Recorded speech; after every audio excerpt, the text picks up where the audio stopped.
ইদানিং আমাদের মাঝে ভ্রমণের কিংবা ঘুরে বেড়ানোর প্রবণতাটা একটু বেশি দেখা যাচ্ছে। এর পিছনে আজকের এই আধুনিক পৃথিবী, প্রযুক্তি ও যোগাযোগ ব্যবস্থার ভূমিকা কিন্তু অবশ্যই আছে।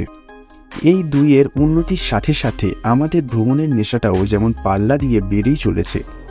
একটু সুযোগ মিললেই কাঁধে ব্যাগ আর হাতে গুগল ম্যাপ নিয়ে আমরা বেরিয়ে পড়ছি আজকের দিনে।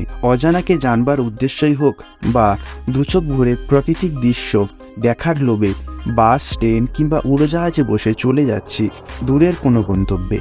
পৃথিবীর এক প্রান্ত থেকে অন্য প্রান্তে, সবুজ ঘেরা অরণ্য থেকে নীল সমুদ্র কিংবা বিশাল মরুভূমির প্রান্ত থেকে তুষার ঢাকা পাহাড়, এসব চষে বেড়াতে পারলেই যেন মিলবে অন্তরাত্মার শান্তি। কিন্তু চাইলেই কি আমরা যে কোনো স্থানে যেতে পারি? না, সেটা কিন্তু আমরা পারবো না। কারণ পৃথিবীতে এমন কিছু জায়গা আছে যেখানে চাইলেই আমরা প্রবেশ করতে পারবো না। এগুলি হচ্ছে পৃথিবীর নিষিদ্ধতম কিছু জায়গা। গোপনীয়তা রক্ষা ও ঐতিহাসিক কিংবা রহস্য ঘেরা যে কোনো কারণেই হোক, এসব জায়গা দেখা বা প্রবেশ করা সাধারণ মানুষের জন্য একেবারেই নিষিদ্ধ। আর দেরি না করে চলুন পৃথিবীর এমন কিছু নিষিদ্ধ জায়গায় যাই। স্নেক আইল্যান্ডস, ব্রাজিলের উপকূল থেকে প্রায় 25 মাইল দূরে অবস্থিত এই দ্বীপ হাজার হাজার বিষাক্ত সাপ দিয়ে ছেয়ে থাকার কারণে স্থানীয়রা এই দ্বীপটির কাছে ঘেঁষতে সাহস করে না। এটাই পৃথিবীর একমাত্র জায়গা যেখানে গোল্ডেন ভাইপার নামের এক কুখ্যাত সাপের বসবাস। এই সাপের কামড়ে মানুষের মৃত্যু হতে সময় নেই মাত্র 1 ঘন্টা। কথিত আছে এই সাপটির বিষ এতটাই বিষাক্ত যে এর কামড়ে মানুষের শরীরের মাংস পর্যন্ত গলে যায়। সব মিলিয়ে এই দ্বীপটিতে প্রায় 5000-এর বেশি বিভিন্ন প্রজাতির বিষাক্ত সাপ রয়েছে, যার মধ্যে কুখ্যাত ল্যান্সেট সাপের সংখ্যায় 4000-এর মতো। 1920 সালের দিকে দ্বীপটিতে কিছু মানুষ আসা যাওয়া থাকলেও আশঙ্কাজনকভাবে সাপের কামড়ে তাদেরও মৃত্যু হয়ে যায়। ব্রাজিলের সরকার তাই জনসাধারণের জন্য এই দ্বীপটিতে প্রবেশ নিষেধ করে দিয়েছে। North sentinel island, India.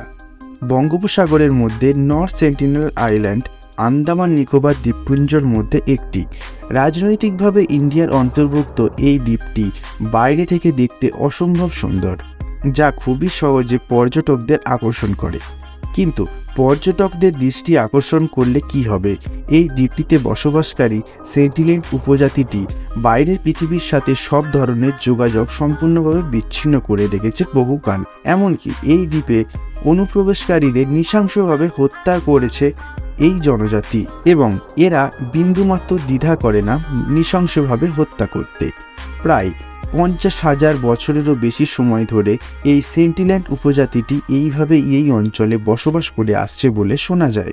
বাইরের উৎপাত এরা একেবারেই পছন্দ করে না। দ্বীপটির আশেপাশে কিছু দেখলেই উপজাতির দল অস্ত্রশস্ত্র নিয়ে ভয়ঙ্করভাবে তেড়ে আসে। সরকারিভাবেও দ্বীপটিতে পর্যটক কিংবা সাধারণ মানুষের প্রবেশ কঠোরভাবে নিষিদ্ধ। নেক্সট, সালভাডোর বীজ ভাণ্ডার। নরওয়ের আর্কটিক সালভাডোর প্রত্যন্ত একটি দ্বীপে অবস্থিত এই বীজ ভাণ্ডারটি বরফে ঢাকা পাহাড়ের মাঝে কিছুটা গোপনভাবে লুকিয়ে রাখা এই জায়গাটির বিশেষত্ব হচ্ছে এখানে পৃথিবীর প্রায় সব ধরনের গাছের বীজ সম্পূর্ণ সুরক্ষিতভাবে সংরক্ষণ করা হয়েছে, এবং প্রতিনিয়ত এখানে পৃথিবীর বিভিন্ন জায়গা থেকে নতুন নতুন গাছের বীজ সংগ্রহ করে রাখা হচ্ছে। বিশ্বাস করা হয় যে পৃথিবী যে কোনো সময় কোনো বড় দুর্যোগ কিংবা দুর্ঘটনার মুখোমুখি হতে পারে, ধ্বংস হয়ে যেতে পারে পৃথিবীর অনেক কিছুই। যেসব কিছুর মধ্যে আমাদের সবচেয়ে বেশি প্রয়োজনীয় জিনিস হলো গাছ। সেই মহাপ্রলয়কে পুনরায় কাটিয়ে ওঠার কথা মাথায় নিয়ে তৈরি করা হয়েছে এই বীজ ভাণ্ডারটি। গোপন এই জায়গাটিতে কিছু বিশেষজ্ঞ ও বিজ্ঞানী ছাড়া সাধারণ মানুষের প্রবেশ পুরোপুরি নিষিদ্ধ। নেক্সট, কিং শি হুয়াংয়ের সমাধিস্থল। চীনের প্রথম সম্রাট ও কিং বংশের প্রতিষ্ঠাতা কিং শি হুয়াংয়ের মৃত্যুর পর তাকে সমাধিস্থ করা হয়েছিল একটি পিরামিডে মাটির নিচে গভীর কবরে। প্রায় 2000 বছর আগে এই সমাধিস্থলটি পৃথিবীর সর্বকালের শ্রেষ্ঠ আবিষ্কারগুলির মধ্যে একটি।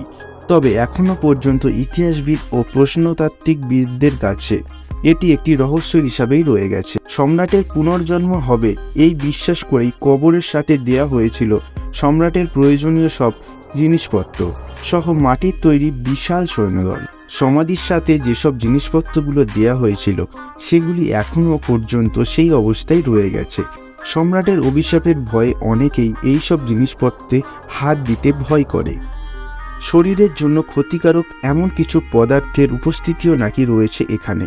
প্রাচীন কিছু বিশ্বাস আর সম্রাটের প্রতি শ্রদ্ধা রেখেই চীন সরকার সাধারণ মানুষের প্রবেশ নিষেধ করেছে এই সমাধিস্থলে, এবং এখানে খনন কাজও বন্ধ রাখা হয়েছে।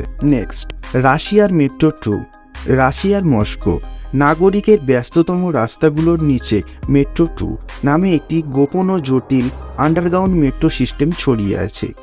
গোপন এক স্থান থেকে অন্য স্থানে যোগাযোগের জন্য স্টালিনের রাজত্বকালে এই মেট্রো লাইনটি নির্মাণ করা হয়েছিল। সাধারণ মেট্রোগুলির চেয়ে এই মেট্রো সিস্টেমটির গভীরতা প্রায় 210 মিটার। কিছু তথ্য অনুযায়ী এই মেট্রো টানেলগুলি সরকারি সহ বেশ কিছু প্রশাসনিক জায়গা দিয়ে মিলিত হয়েছে। এই গোপন মেট্রোর একটি বড় আকর্ষণ হচ্ছে টানেল। টানেলে ব্যবহৃত একটি ট্রেন কংক্রিটের নিচে চাপা পড়ে আছে।